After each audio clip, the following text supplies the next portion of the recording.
remember the teacher talked and we listened. We had to memorise quite a lot too. A lot of time was spent giving out books and collecting them up again. We were sitting in rows in desks so we could see the board better because talk and chalk was the way. Education has been evolving and has taken different forms. In the past decade or two, teaching has changed significantly. So much, in fact, that schools may not be what some of us remember from our own childhood. Changes have affected both the opportunities and the challenges of teaching, as well as the attitudes, knowledge, and skills needed to prepare for a teaching career. There are many educators who contributed and have witnessed this evolution. CoLabTalks is an initiative that captures this journey from the perspective of educators who have seen the education ecosystem evolving. It's all about the philosophy and story of these educators. We at CoLab present to you CoLabTalks, and we take immense pleasure in welcoming you all to our very first CoLabTalks with Sean Slade, who is a global education leader, speaker, author, and a policymaker with over 30 years of experience spanning 5 countries and 4 continents. There's one key message I want to convey, is that, and we say this very often in some of the presentations, when schools focus on health and well-being, they are developing the environment which is most conducive to effective teaching and learning. And those two things are not separate, they're the same. We use different terminology in the different sectors. So in the health sector, we talk about health, we talk about well-being, we talk about disease prevention. In education, we talk about developing positive school climates. Those two things are the same. The classrooms where the teacher is concerned about the students, they know the students, they know if the student is there or is not there, is in pain, not in pain, is anxious or happy, quiet, rowdy, and concerned about their moods, is the same environment where they can effectively teach and the kids can effectively learn. He is currently Head of Education North America at BTS Spark, a global education non-profit focused on developing the next generation of educational leaders. He is also a co-founding member for the UNESCO Chair on Global Health and Education and a member of OECD's Future of Education 2030. Prior to this role, he served for over a decade as the Senior Director of Whole Child Global Outreach at ASCD, focusing on promoting and expanding the ASCD Whole Child approach across United States and globally. And his new book titled Questioning Education is set to launch this year. We are glad to have been associated with Sean Slade, and we present to you a conversation with Sean Slade about his story and philosophy of his life as an educator. And here we go. Change takes a long time.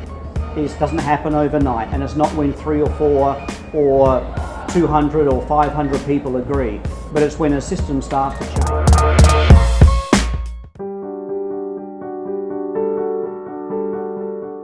How do I define myself? Well, in the context of education, I probably define myself as a global education leader, who likes to ask what the purpose of education is, why we're doing things.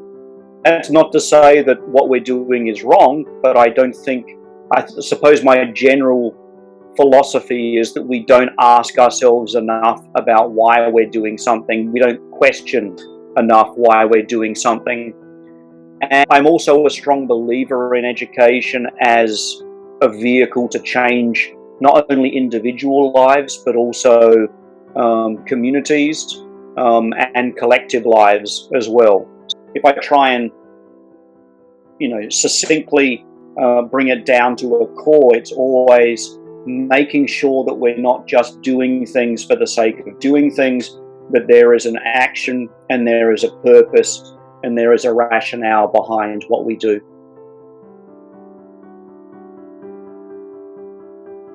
I strongly believe in the whole child or the whole educator ethos. And what I mean by that is I strongly believe, and have for a number of decades, that education is more than a content delivery system. It's about developing students who are ready and prepared not only for the world that we have, but the world that they will encounter and the world to come as well. So I don't believe that the role of education is only to make sure that the students are adequate in arithmetic and language and, you know, the basics of science. I strongly believe that we need to put those skills and competencies into the bigger picture of, is this person a good person? Is this person ready for life? Do they have the skills and abilities to make sound decisions? Do they understand the way that they interact with the world and the way the world interacts with them? And so for me, it's always been about those extra things. Added on to that, so one would be, you know, whole child, whole educator. The other aspect that I sort of hold dear, and it relates back to what I was, the first one, is I'm a strong proponent in ensuring well-being, and so I want to make sure that our schools are safe, supportive, connected, equitable environments for everybody. The sectors tend to play in different fields. You know, so you may have the health sector, which is dealing with the physical issues of student health, and more so lately the mental and social aspects of student health, but they would rarely interact or align back to the education system. It was almost becoming as if you go into the schools and education in order to learn the content, and you go somewhere else to have your social, emotional, physical well-being treated. And the truth is, these things are integrated, they're symbiotic. So the more that I've also been pushing a lot, the more that we can focus on well-being as being fundamental to effective education and effective schools.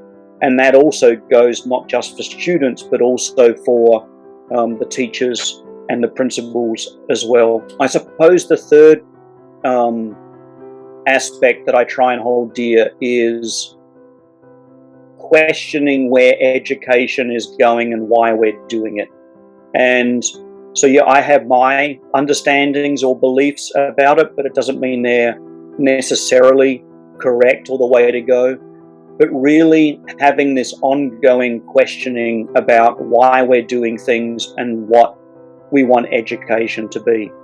It seems, at least towards the end of the last century, we almost got into this mechanism that, you know, these industries or these sectors or these institutions are there, and there's no need to question them. And the more that schools began to pile on the amount of work that students were meant to understand and know, the more bogged down they got in trying to have students learn this increasing number of, you know, content and facts and figures and curriculum. And it's just seemed like we were almost increasing the amount of burden for our students on an annual basis. And we never took the time, which we're starting to do now because we're being forced to, we never took the time to take a step back and say, well, what's this for? Is this needed? Is this relevant? By not doing that, we were actually, you know, increasing the amount of stress and harm and affecting the well-being of students in schools. So one is sort of conversely linked to the other. So for me, it's always been this idea of questioning, a focus on health and well-being, and a focus on promoting and advocating and working for, a more holistic approach to education.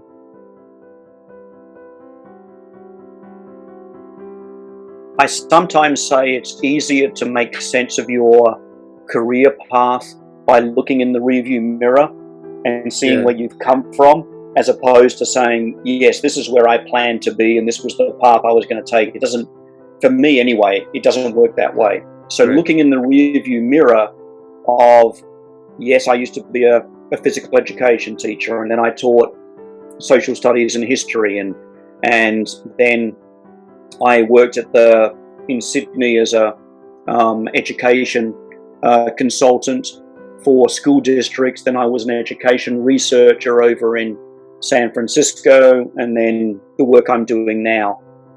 There is a common thread that goes through it, which probably relates back to those 3 points that I was making to start with. Yeah, right. Which is, even when I was a physical education teacher, I wasn't really concerned about how quickly somebody could do a lap of the athletic track. I wasn't really that concerned if the person mastered the free throw or a penalty kick in soccer. Those things were good, but what I appreciated or began to appreciate when teaching PE was that was a vehicle by which we could teach a lot more competencies and skills than just the physical skill that we may have written up in our lesson plan. And so it became clear to me that it was a really great avenue to raise self-confidence in students.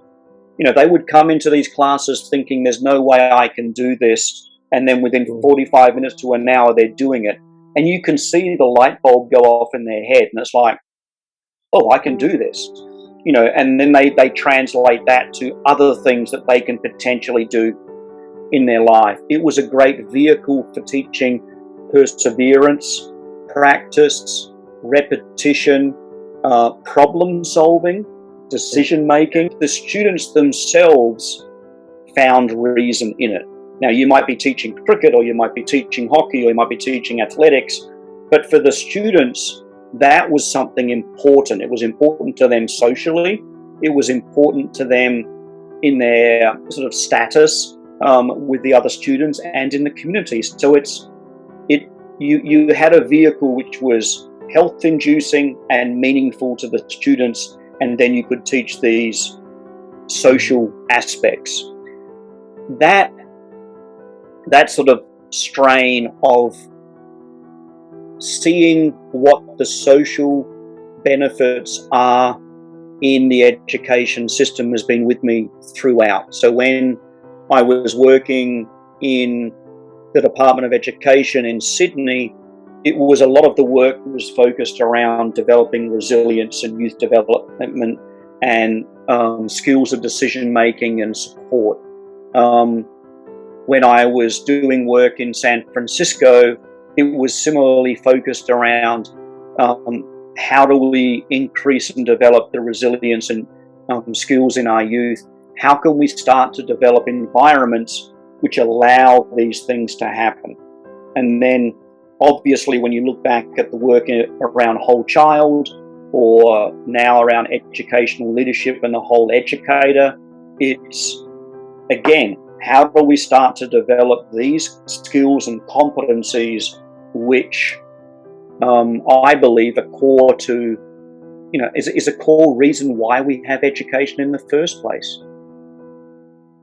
Yeah, I'm a strong believer in mindset, and by that I mean if you change the way that you think about something, your perspective, your actions will change automatically. And so the first example I would have given would be, if teachers start to understand that they're not teaching content, they're teaching children, that changes your interactions in the classroom, whether you plan to change them or not.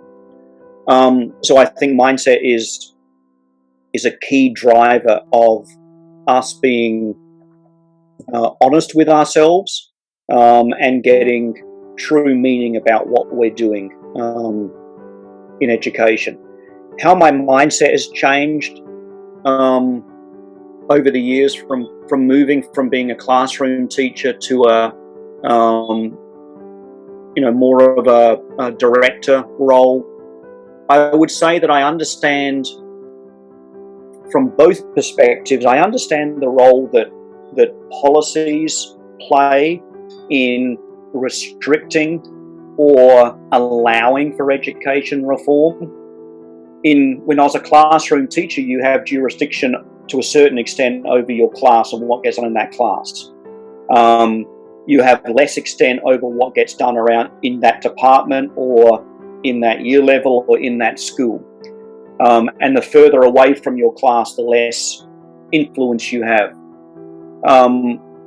I've also seen, as I've moved into more director roles, the role that policy plays in restricting some of that growth. So I suppose what some of my mindset has been around is, what are the key parts of policy can we change to allow more agency, more ownership of school principals, of teachers in their own schools and classrooms? What aspects of policy can we boost or increase to allow them more choice, more voice, more empowerment? Are there policies or protocols in there that are inadvertently stopping some of the change that we want to see?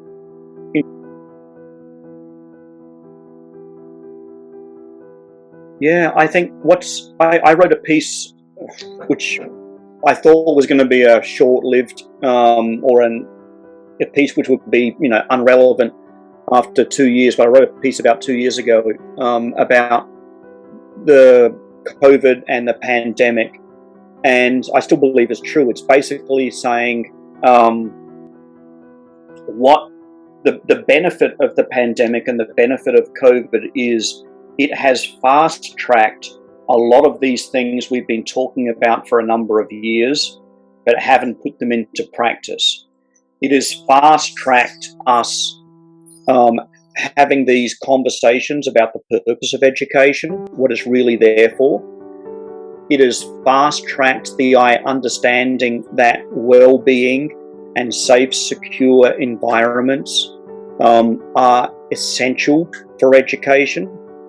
And it has fast-tracked this understanding that education is and will be more in the future taking place in and out of the classroom, in and out of the school, and in and out of standard school hours.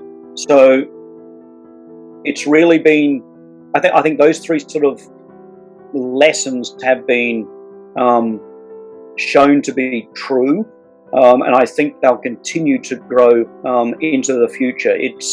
Hopefully we can keep some of these things as being core.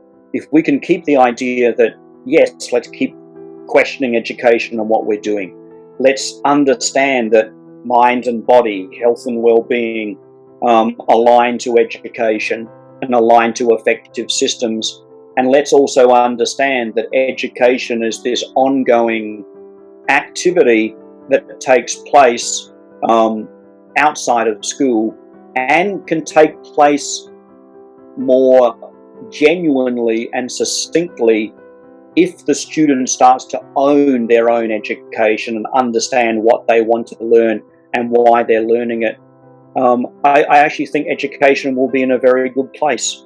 So I think there's always silver linings and upsides to these things, and there's been enough downsides in COVID and the pandemic. But some of the upsides could be, some of these things that we've been talking about, moving away from that sage on the stage to the guide on the side. These things are going to be put in place and hopefully become the norm moving forward.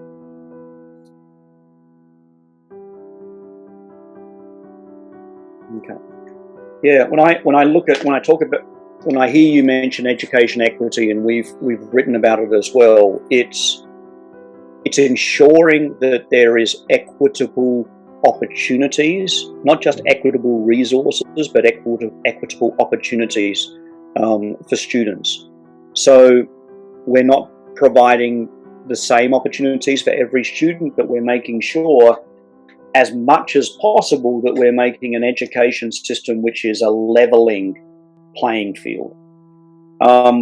Many people think about equity in terms only of providing resources. So the schools that don't have Wi-Fi internet connection, receive that. The schools that don't have advanced placement or,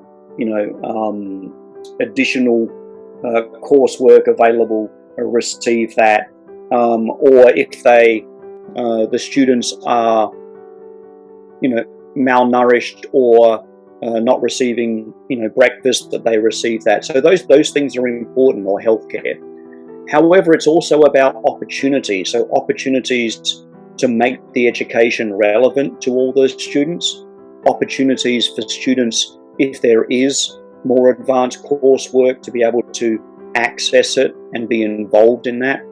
And also equity, across gender lines as well. We're still battling in many countries the idea that education should be male dominated, and so it's really about providing as many opportunities as we can in an equitable fashion, and targeting those opportunities on those groups of students who have been marginalized before. It also means battling some of the maybe cultural or community stereotypes that have restricted education in the past, if that ends up being something which is restricting opportunities for education.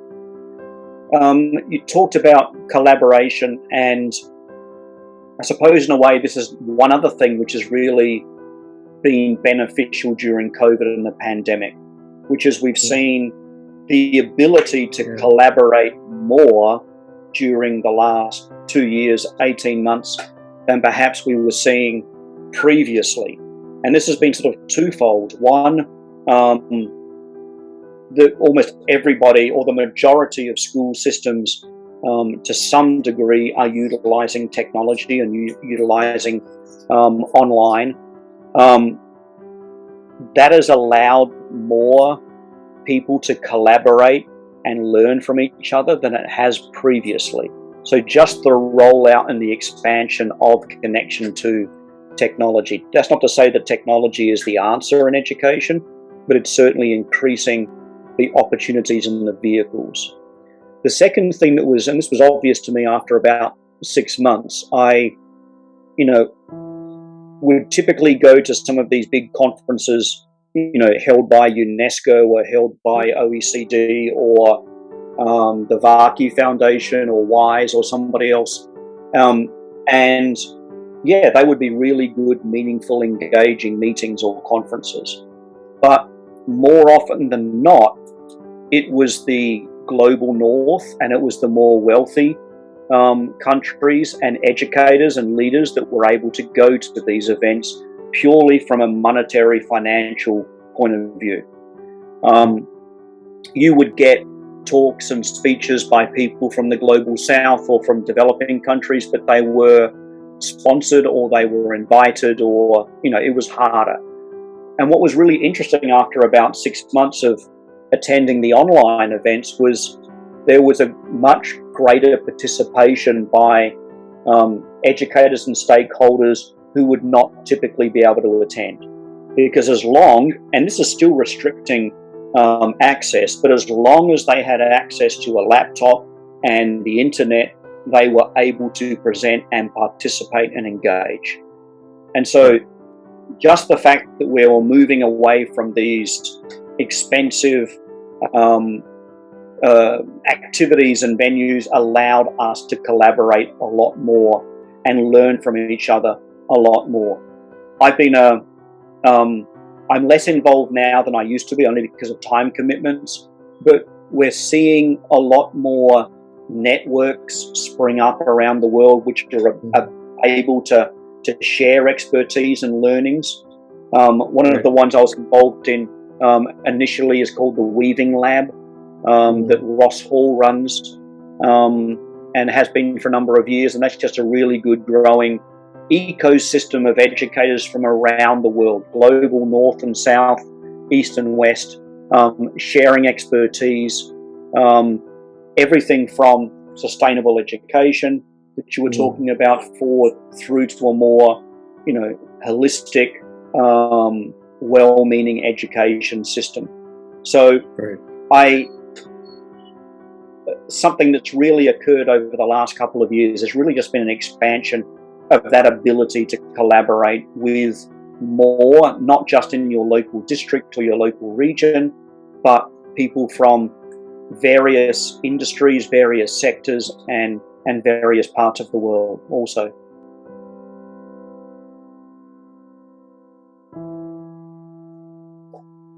Yeah.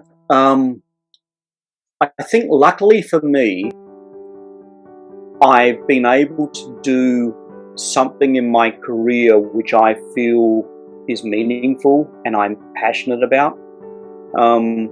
So there is an interaction between my personal life and my professional life, but they're not so cut and dry. I think they sort of both morph into each other.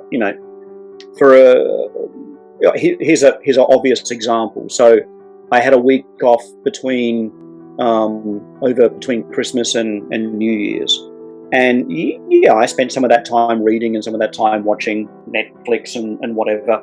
But I also spent much of that time writing a book that I'm writing, which is around education and reform and what we're doing.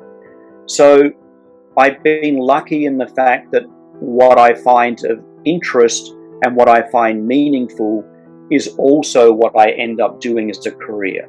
And I think you're probably the same as well. And I think many people involved in education go into it because they see that meaning and they see that emphasis. And so as long as there's not a dichotomy between the two, as long as your belief system around what education is or should be isn't running up in conflict with what you're having to do on a day-to-day basis, I think it becomes this nice sort of hybrid between personal and professional life.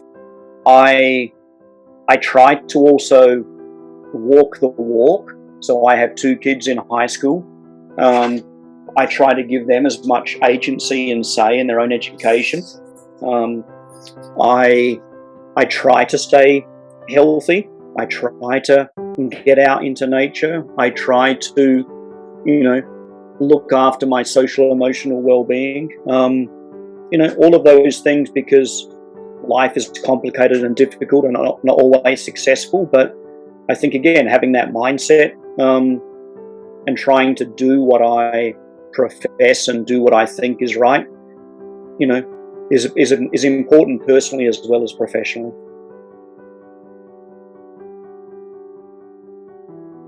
I would just say to every educator out there, you have more of an impact on your class, your school, your community, your society than you probably understand and you probably appreciate. We always hear stories about students coming back years later and talking about one random conversation they had with a teacher and how that was life-changing, or that put them on a path or made them think differently. So I would say appreciate that you're having a bigger impact than you may realize on a day-to-day basis. Appreciate that you probably have more knowledge and understanding about education than you probably realize, because after a while, when we do these things on a day-to-day basis, they become second nature, and they're almost like breathing very often, that you disregard them because to us they're everyday occurrences. And the last thing I would say is ask yourself consistently why you got into the profession, why you work in education, why you work with youth and children, and understand that if you can keep reminding yourself why you're in education and in this role, your actions will change because of that. You will be more honest with yourself and your actions, just because, if you say to yourself, I teach children and I believe that education is one of the greatest vehicles for, our society or the individual's growth. Just having that understanding front and center, it will impact and it will change the way that you teach, or the way that you lead, or the way that you write policy.